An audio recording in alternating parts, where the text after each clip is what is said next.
Thank you to everyone joining us today from across the country and around the world. I'm Anna Stokes, VP of Marketing and Communications here at Conscious Capitalism, Inc. On behalf of the entire CCI team, we appreciate you taking the time to learn and grow in community with us. Today, we are joined by representatives of our Austin chapter, Andrew Rauch, Vice President of Growth at Improving, as well as Lisa Novak and Brett Hurt from data.world to dive into the topic of higher purpose.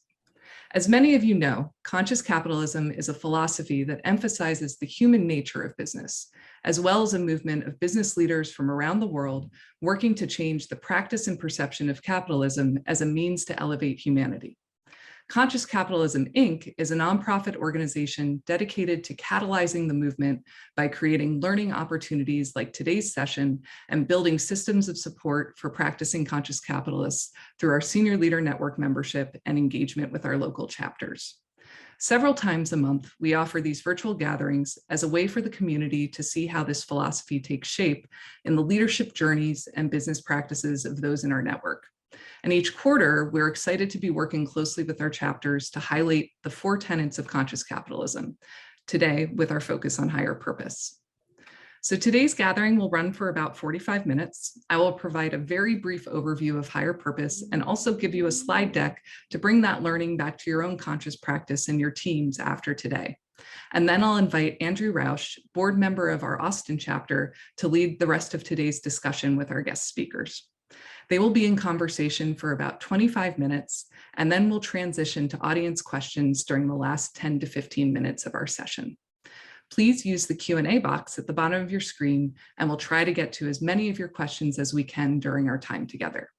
If you have any technical questions or issues, please email us at info@consciouscapitalism.org. So before I hand it over to our distinguished panel, I wanted to take a moment to give you a brief overview of what higher purpose is. So higher purpose is one of the four tenets of conscious capitalism, which we just said is a philosophy and movement of leaders that believe business is a powerful force for good. So today we're going to focus on higher purpose, but everything is connected to create your conscious business, with each tenet helping to frame the others. The other tenets to keep top of mind are stakeholder orientation, through which you're creating mutually beneficial relationships across all groups your business touches. Conscious leadership, which shows up as the active cultivation of these tenets and practices by a purpose-driven leader. And conscious culture, which is the intentionally developed social fabric of your company that promotes your organization's purpose and values. So higher purpose is the reason your company exists beyond just profits. It's the beating heart of your organization, and it has the ability to attract values-aligned stakeholders and make sure everyone is rowing in the same direction. It's that lens through which the other tenets are viewed and your promise to the world that your company is here to make positive change. So to begin to pinpoint your company's higher purpose, it helps to start by asking questions like, why do we exist? Why do we need to exist? What is the contribution we want to make? Why is the world better because we are here? And who would miss us if we disappeared? So there's frequently confusion between purpose, vision, and mission, and demystifying those differences can often be the aha moment for leaders looking to frame their work around higher purpose. As we said before, purpose is your why. It's the destination you're climbing to, that difference that you want to make in the world. Vision is what you'll see when you get there. It's that vision of your purpose fulfilled. And mission is the path you'll take to that summit. It's how you'll get there through your core strategy. So the three work very well together, but higher purpose is your key starting point. And conscious capitalists come from diverse backgrounds and industries, experiences, and points of view. So each orient around the tenet of higher purpose in a unique way, but all come with the goal of elevating humanity through their efforts. Our community is leveraging the innovations and opportunities created by capitalism as a powerful tool to solve systemic problems, uplift communities, empower employees, and support efforts with both local and global impact. So these are just some examples of the issues and opportunities facing humanity that your higher purpose might address. You might find yours here, yours might be something else entirely. To give you a couple examples of higher purpose statements from our community, We have Whole Foods Market, which is to nourish people and the planet. Mars Pet Care, a better world for pets. The Motley Fool, to make the world smarter, happier, and richer. And DTE Energy, leading the way to a cleaner, safer, and smarter energy future. So we've put together several examples to augment the kind of live case studies you're about to get in a couple moments to show how higher purpose is showing up in our community. We'll share this deck with you after this call, so you'll have access to all these links and you'll have access to kind of our full intro deck as well. So these companies really underscore the different approaches that can be taken when identifying and integrating purpose in your organization, but they all display the power of higher purpose to unify your stakeholders and bring meaning to your work. So we turn first here to WD-40 Company, which rallies around higher purpose to create positive, lasting memories in everything they do. So purpose is the primary driver of their incredible 93% employee engagement, with which they've assessed through over 2 decades of team member surveying. By orienting to meaningful work, the team feels inspired to come to work each and every day. And once purpose is in place, aligning company values to that purpose lets your higher purpose come to life for team members in their daily work. So core values become the means to describe what doing the right thing and living out the company purpose means in practice. And then we're moving on to Bridgeway Capital, who's seeking a higher purpose of a world without genocide, which is unifying for their team members while still leaving room for individual passions and core beliefs. So as a financial services firm, Bridgeway's commitment to donate 50% of profits to causes that support their higher purpose gives team members who are managing client assets a purposeful frame for growth. So when team members are passionate and disciplined in their care for those assets, they not only support the dreams and aspirations of their clients, but the growth is also accelerating the firm's commitment to their cause. And because Bridgeway is very intentional about communicating their commitment to purpose to their stakeholders, especially during their hiring process, they're adding best fit colleagues and clients who are aligned to their firm values. And then finally, Life is Good is an excellent example of embedding purpose in the products you sell. So they're embodying their core purpose to spread the power of optimism with slogans like "Stay Positive" and "Grateful Dude" on the clothes they make and in the spaces that they're creating for their customers online. They also show the importance of growing your commitment to purpose as your company also scales, understanding that how you fulfill your purpose as a small business will likely be different than the scale at which you can live that purpose as a mid-sized or large organization. So if you're just starting out in your conscious journey, or if you're diving more deeply into establishing your higher purpose, we invite you to take some time after this meeting to reflect on these questions and also reflect on the things that you hear from our speakers. And if you're already pretty advanced in your conscious practice, we know you're committed to lifelong learning. So perhaps these questions can spark some new ideas for your continued evolution. And if you're looking to take a deeper dive into higher purpose and our other tenets, we encourage you to use the link that I'm going to drop into the chat after you're done listening to me talk for our full introduction for conscious capitalism, which includes this presentation, similar overviews for the other 3 tenets, and questions to guide your further exploration on these topics. And of course, your Conscious Capitalism Inc. team is here to help you on your conscious journey as well. And we invite you to continue to explore our organization through the Senior Leader Network membership, local chapters, our annual CEO Summit, public events like today, and the stories we tell about your conscious peers. So I'm going to hand it over to Andrew, who is going to introduce you to today's speakers. Thank you, Andrew. All right, Anna, thank you so much. What a great introduction for our discussion today. Welcome to everybody that's joining with us this afternoon. And for those that may listen into the future, again, thank you for tuning in. So happy to be here. Before I welcome Lisa and Brett, I thought I might just give a quick little introduction to myself.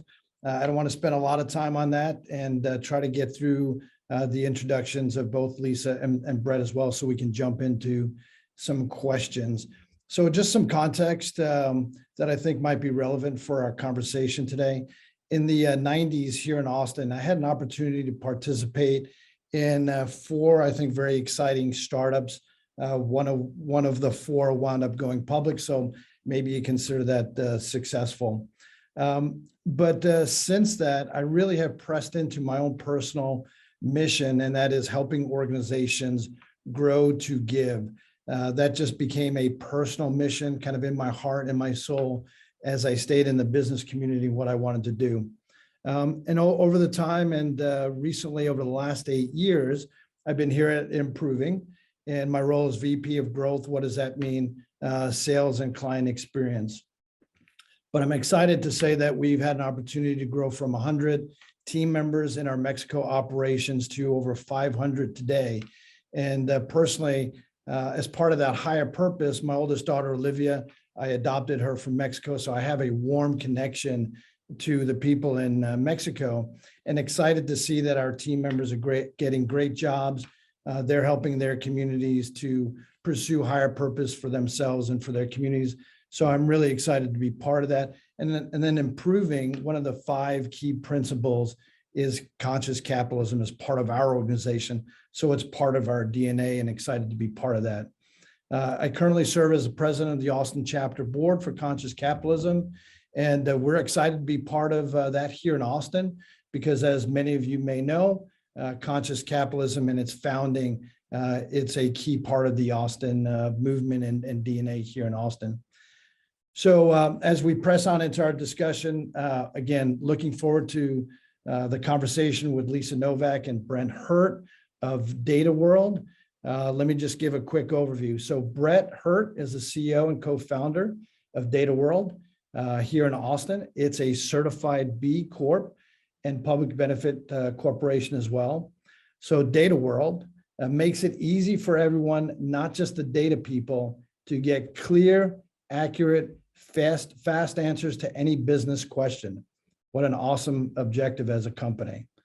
In 2017, 18, and 19, data.world was honored on the Best for the World list by B Lab that recognizes the top 10% of all B Corps globally. And in 2020, data.world was named by the Austin Business Journal as one of the top 3 companies to work for. All right. Lisa Novak also serves on the Austin chapter board of directors, and she is currently VP of Employee Experience. Love that title for data.world. And Lisa is responsible for driving the organization's strategy for acquiring, developing, and retaining a diverse team of Austin's best talent. What an awesome opportunity these days. And this is a highly competitive market, as we know, and she is maintaining the company's credible culture.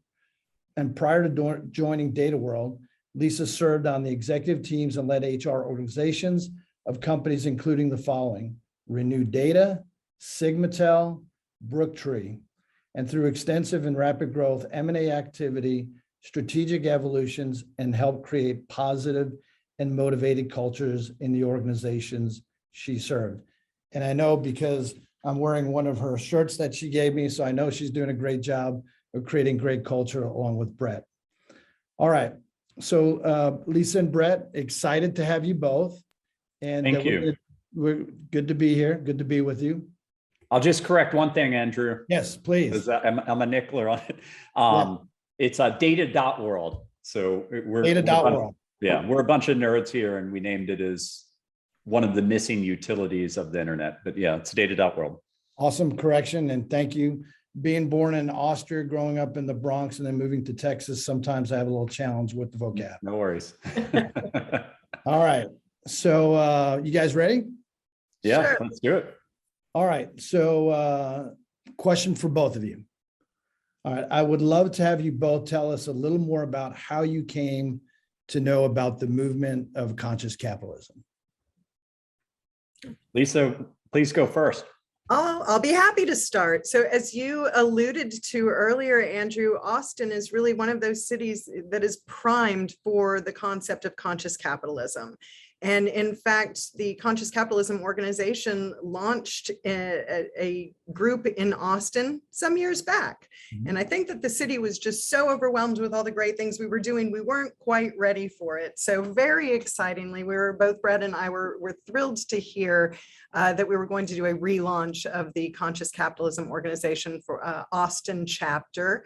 And you all reached out to data.world, and Brett specifically, who kind of nudged my direction and gave me the opportunity to be a part of this, this growth that I think that, again, Austin is the kind of the kind of city, the kind of community that the conscious capitalism tenets resonate with. And so it's just a matter of building that community for us here to help continue to spread the word and build on the awesome city the awesome business city that Austin has become. Yeah, Lisa, Austin is a great place to be. I know it's grown extensively over the last 20 years. Obviously, tech's been part of that. Now, data.world, obviously making a difference. Brett, so was it a little nudge, or how did you? Yeah, I mean, well, Lisa is for sure a conscious capitalist, and we're a proud B corporation, as you said. And one thing I would just add to the bio is we've won actually best place to work in Austin now 7 years in a row. So we just won the top tech company in Austin best place to work award, which is really nice. That just came out a few weeks ago. But I got introduced to conscious capitalism actually through John Mackey, the founder of Whole Foods, who's one of our investors now. But this was well before he was an investor. This is back in the Bazaar Boys days when I was CEO and co-founder there.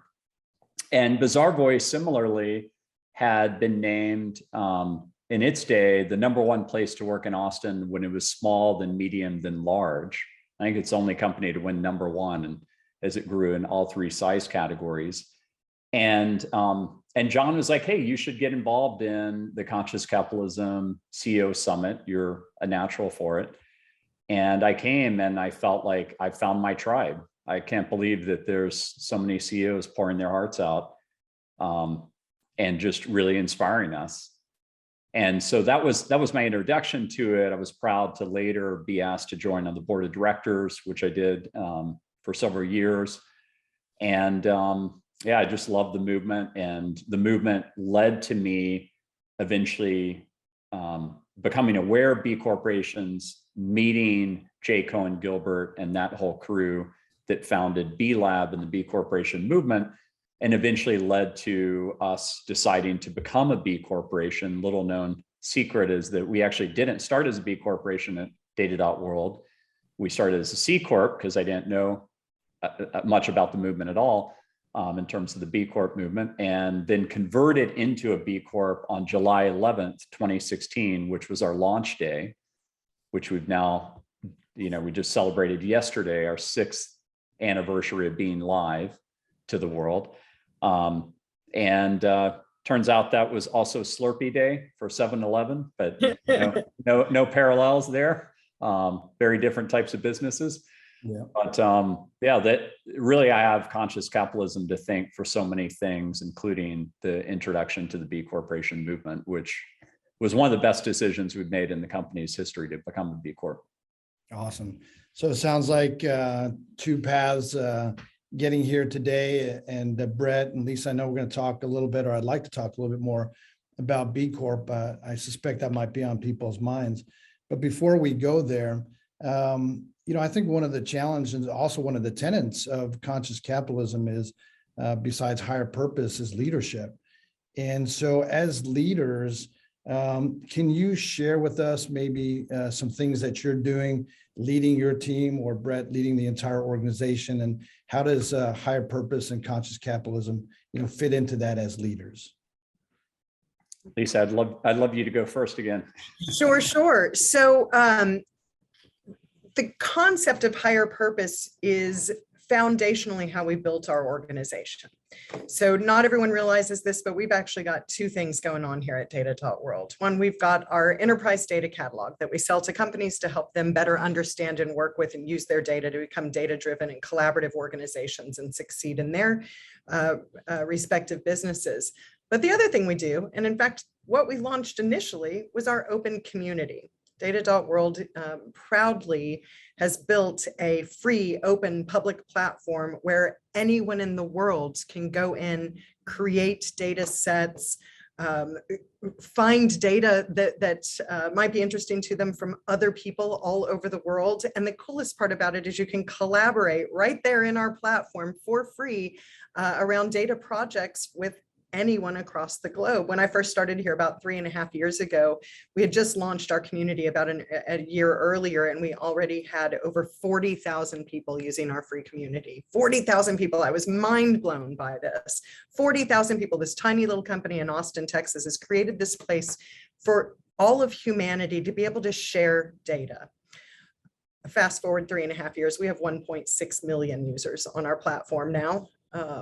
And that is, as I mentioned, and kind of how I started this conversation, foundationally who we are. When we established data.world as a company, we established it with our higher purpose in mind, and in fact, leading our product. And that's who we still are. So it is foundationally who we are as a company. And that's made it a lot easier, if you will, for the leadership team, including Brett and myself, to drive that purpose continually in all aspects of the business that we do. We get to say things like we're data.world, meaning that diversity, that world culture matters to us as well. So through the course of what we do to provide that sense of higher purpose, that value to our community, to the global community, really is foundationally how we built our entire culture. And so that continues to resonate. We can continue to build on that, whether it's the work we do socially, the contributions we give within our communities, or our platform itself. Awesome. Thank you for that. So Brett, as I was listening, one of the things that I clearly heard was foundational to the organization. Can you maybe piggyback off that a little bit, or maybe add? Yeah, you bet. Yeah, for me, I mean, it starts with a much more base level. I mean, it even starts with my father. Like, one thing I loved about my dad, unfortunately, both my parents had passed. But one thing I loved about my dad is that he always had to put his heart into a business, and if his heart wasn't in it, he wouldn't do it. So he taught me the value of like really focusing on your passion. And the reality is that we choose to spend the majority of our waking time, in a career. And it has to resonate really deeply for me to want to do it because of the way I was raised and that example of my father. My father and mother were both entrepreneurs in the same businesses. So for me, it's that looking at that big kind of why that Simon Sinek talks about in his TED Talk, which if people haven't seen that's kind of the foundational talk for conscious capitalism. And like, why are we doing this? Why does it matter? Like, what change are we actually making in the world? The other thing is that I'm Jewish, and one of the things about being Jewish and studying Judaism is that the whole purpose of Judaism is tikkun olam, to repair the world. That's the core philosophy, the core tenet of Judaism, is like, how can we leave the world when we're dead better than when we were there before? How can we make our own, small dent in the world? And so that's very much a part of me. And look, it's way easier to motivate people in a company, to hire people in a company, to win customers, to win partners, if you are truly passionate about what you're doing, and if you truly believe the cause is great. And I believe that capitalism is one of the most amazing inventions in humanity. I mean, I'm a proud capitalist. We've lifted, lots of people around the world out of starvation, out of poverty. We're so much better off on so many metrics. I mean, I know that there's a lot of doom and gloom in the news right now, and a lot of that's, really disturbing to me as well. But the reality is that we are much better off. Like, I wouldn't want to go back 50 years, 100 years. Some people romanticize about the medieval ages. I definitely want to go back there. If you weren't born as a king or queen, you're pretty much screwed for life back then. And so we've lifted so much of humanity out of so many difficult circumstances by creating this freedom to be capitalist. And I look at conscious capitalism and the B Corporation movement specifically as the evolution of that journey, as just getting more intentional about it, which the more intentional people are about it, I think the better leader you're going to be just overall. It's just kind of common sense. Yeah, awesome. I know we were talking a little bit about leadership as part of this, driving higher purpose or pressing into that. Brett, sounds like, with your dad, great relationship and a good mentor and leader there. So happy to hear about that. You were talking about that passion and how that passion, it's just visible. It's like wearing your heart on your sleeve, right? Either people see it and align to your higher purpose as an organization, or they don't see it. That's kind of some of the things I was hearing. You also mentioned the B Corp, data.world, is B Corp today. Many people probably aren't familiar with that. Some may be. Can you just take a couple of minutes? What does that look like for you in the organization today, and maybe give some direction to folks that may not be familiar?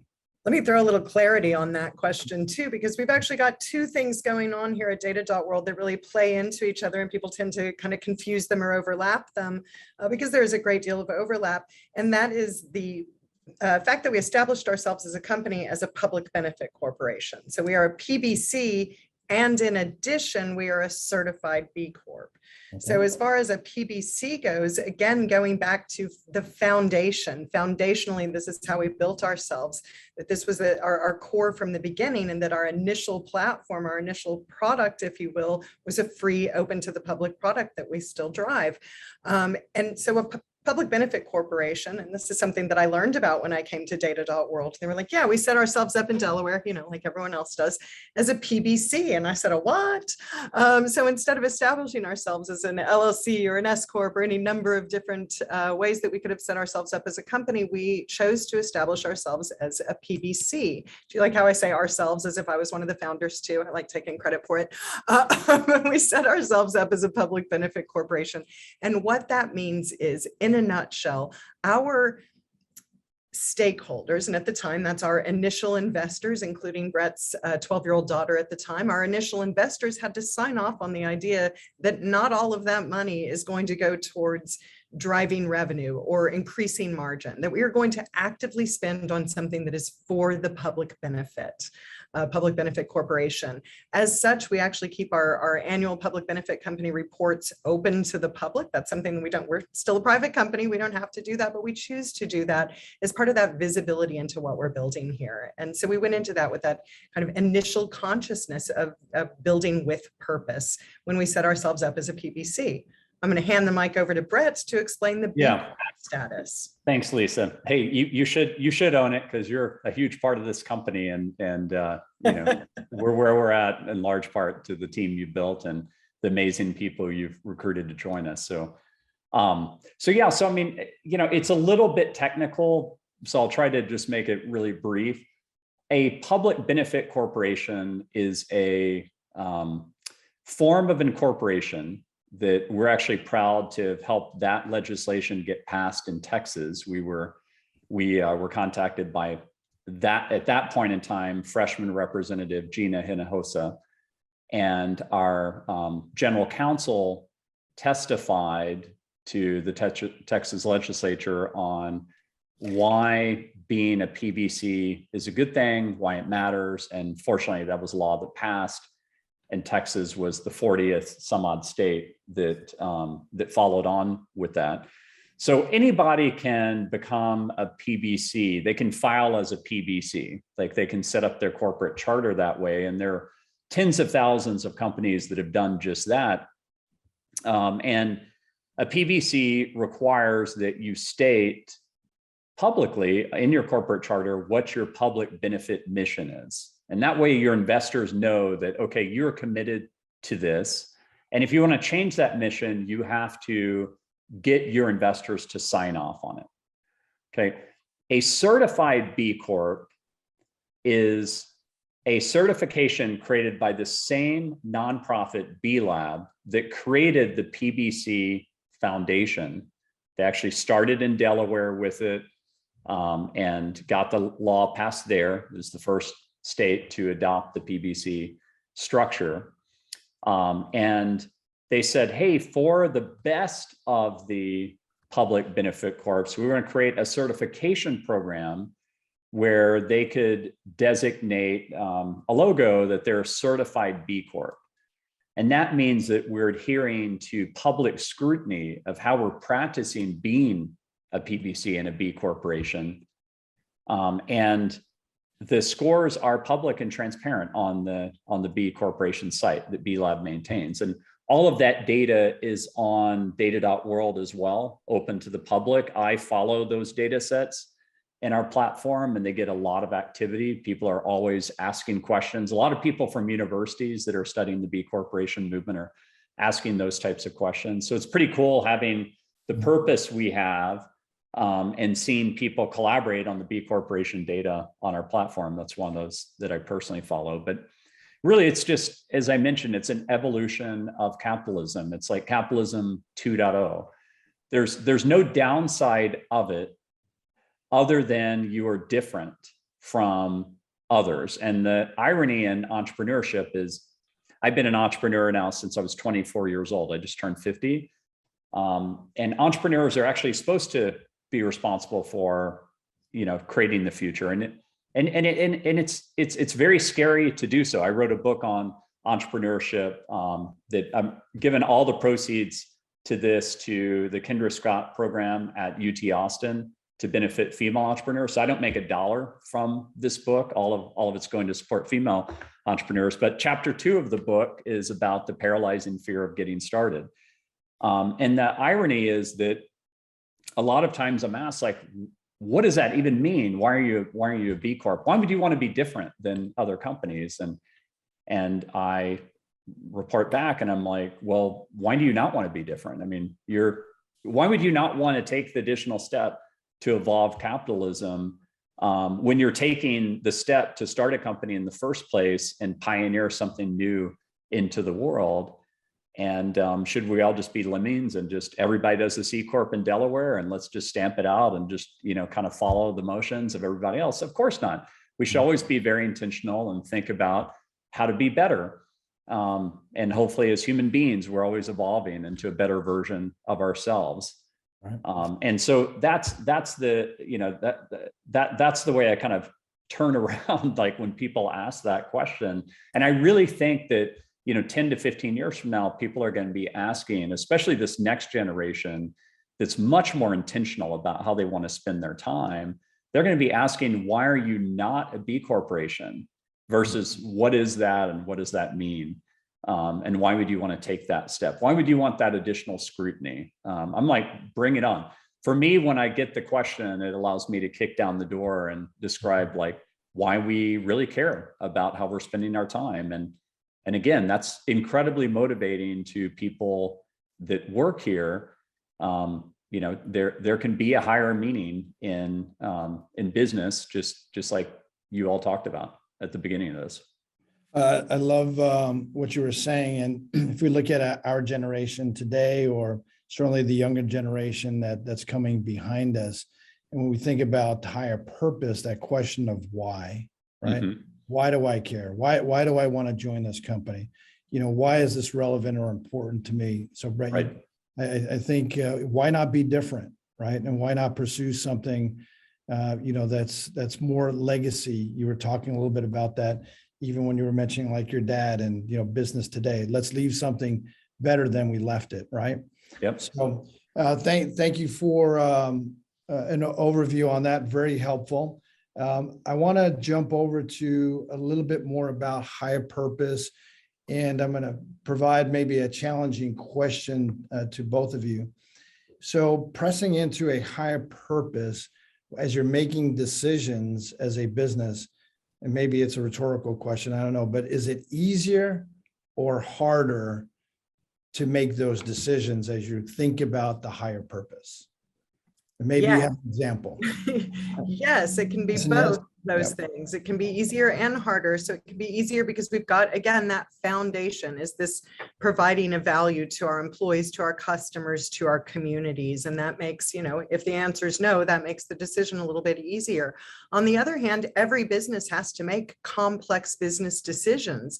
And sometimes bearing in mind the value of our higher purpose, bearing in mind the need to, and our decision to spend resources on that higher purpose can make some of those business decisions more challenging. We definitely feel from time to time the pull to make what would presumably for a lot of other companies be an easy decision, and we have to make the harder decision to carry that line, to toe that line for our higher purpose. That said, it is, again, foundationally who we are. And so the decision's easy, even though it's a hard business call to make sometimes. Got it. Thank you. Thank you for that. So Brett, Lisa's yes and yes. I would also suggest there's a great book written by a mentor of mine named Stu Friedman, who I studied under at the Wharton School. He created the leadership program at the Wharton School, and it's called Total Leadership. And the beautiful thing about that book is it talks about the four major dimensions of your life, whether it's, career, personal, family, or community. And it says that you should look at creating four-way wins, and it gets you to think differently. Like, how can I create a four-way win, or at least a three-way win, where I can make a decision based on how I'm spending my time, where it actually increases my performance in all of those things. This is counter to the supposed trade-off between work-life balance, where it says, oh, I'm giving something up. Like, how do I create life maximization? And Lisa's right that it creates more complexity in decision making, but that greater complexity leads to greater benefit overall. So again, intentionality. It's easier to, to be crass for a moment or just be provocative for a moment. It's much easier to be ignorant in life and just kind of go through the motions and spend all your time watching Netflix and not ever work out or exercise and just kind of like do your thing and kind of be a lemming, so to speak, right? It's a lot harder to think critically, think about life improvement, think about the impact you're having on the earth. And the same thing is true inside of a company.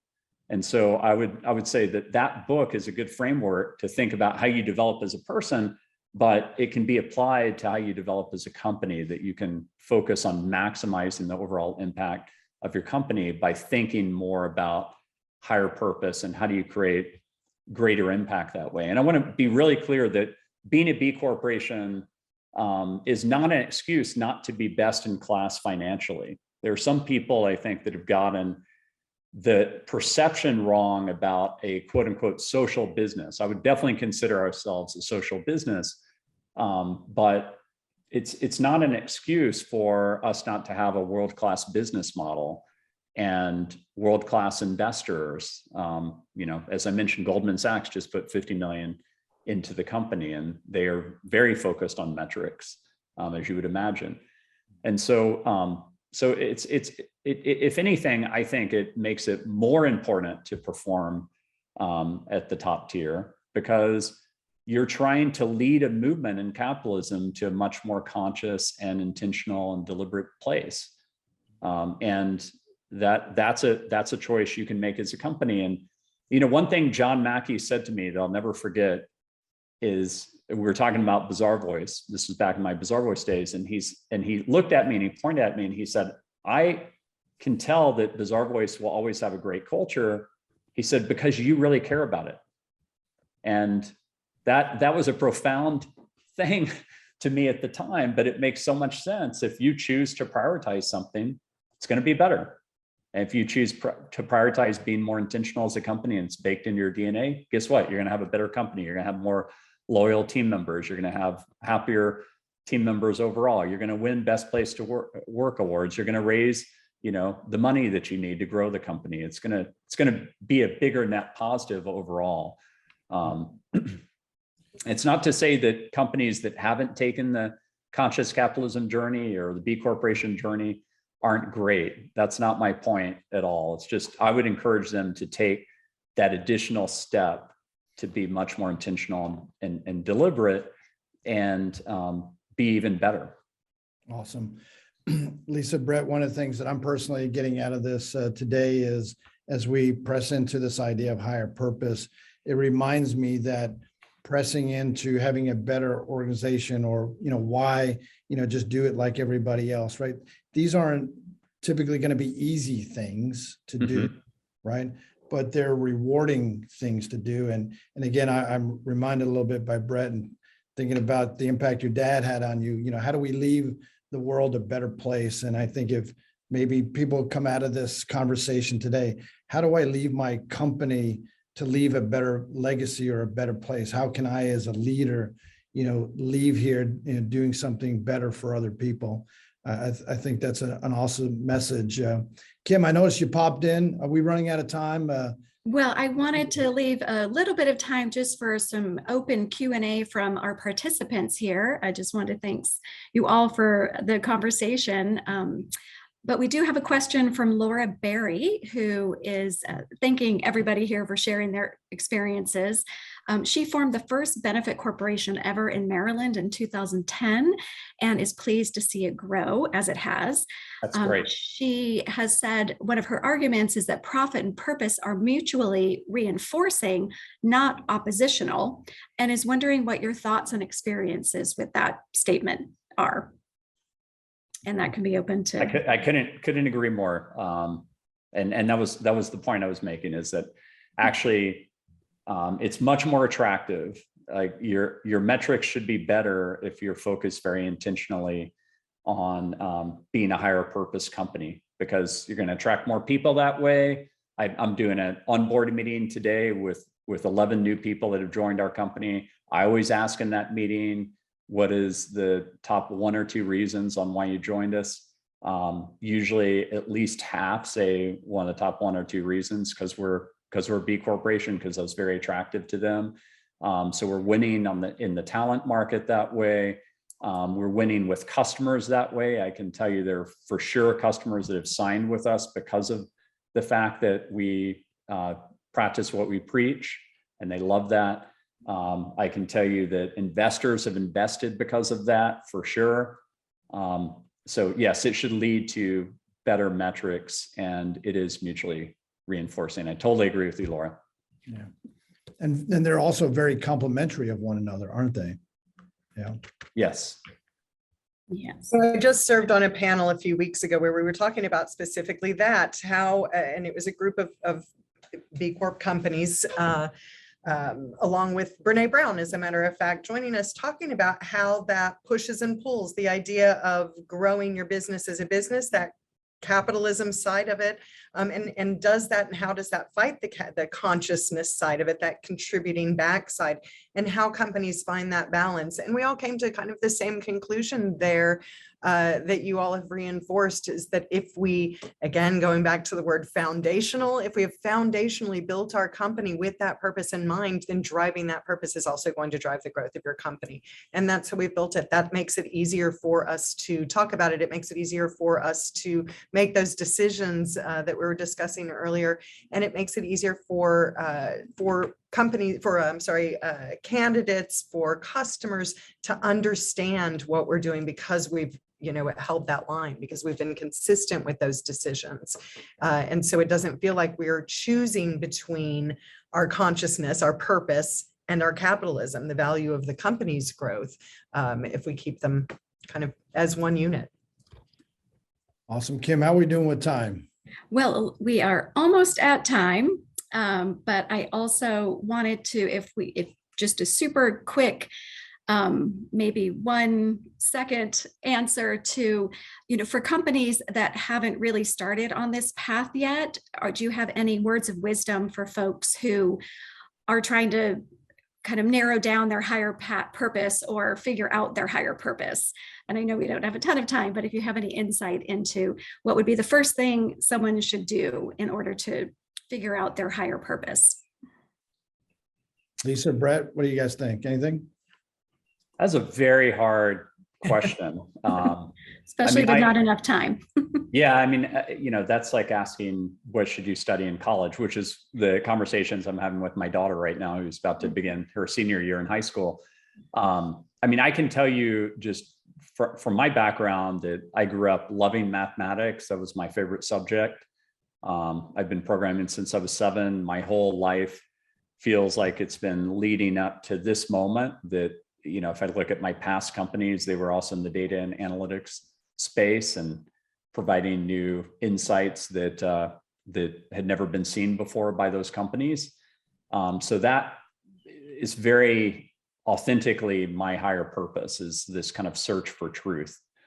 And the search for truth, I believe, can be found in data, because data are just the facts on the ground about anything, whether it's a business or something else. And as human beings, we've been on this journey to quantify things, for all types of efficiency reasons and all types of higher purpose reasons. So that's why this is my calling. It's like it goes straight back to my childhood, honestly. There are literally books and workshops now around the idea of helping organizations identify and build their purpose, their higher value, higher purpose. And I think what Brett said is really critical, is that it has to matter. It has to resonate. And in his case, it was his passion. It was a childhood passion, and that grew into his career. And we were able to pull from that to create our purpose around that. In fact, at data.world, one of our 5 core values is passion. And so we're really uncommon. And so we're looking for people who have a passion, who have that fire in their belly, that interest, that drive. And I think when you're looking for to define your company's higher purpose, that has to be a part of it. It has to be what Brett used the word authentic, what authentically resonates with you or your team, or your industry, your area that and your journey as a human being, with your life, with business, like what really turns you on, because we can all make a dent in the world if we just find out what that is for us. Chapter 11 of my book is called the most proven way to hire well. And Lisa's very familiar with this, because we do this all the time at data.world, which is we test our candidates, and the purpose of testing them is to test their passion, to test whether or not this is the journey they really want to be on. And so that's a good chapter to read if you're trying to test whether or not someone really cares about the mission. Awesome. Kim, to your question, I'll be real brief. And I think Brett's talking about this idea of being on a journey. So if you're on this journey to try to figure out what your higher purpose is, strongly encourage you to connect to a local chapter for Conscious Capitalism, connect with colleagues and peers that may be able to guide you or mentor you in that journey. So that'd be my encouragement. Great. Well, thank you so much. And I just want to point out in the chat that Greg McGilvray wants to give a shout out to Andrew, claiming you've been a little bit too humble on talking about the work you're doing at Improving. So we will have another virtual gathering where we can highlight the work that you're doing as well. Also wanted to point out Brett's book. He put a link in the chat. We would also love to get your feedback to help us with future programming. So I put a link to a very, very brief survey. And we are a little bit over time. I just want to thank you all, Andrew, Brett, and Lisa, for your time today and sharing more about the work you're doing with Conscious Capitalism. I want to thank all of the participants for being with us today. And I hope everybody has a wonderful day. We look forward to seeing you at the next virtual gathering. You bet. It's an honor. Thank you so much. Thank you. Bye-bye. My pleasure. Thank you. Thanks, Andrew.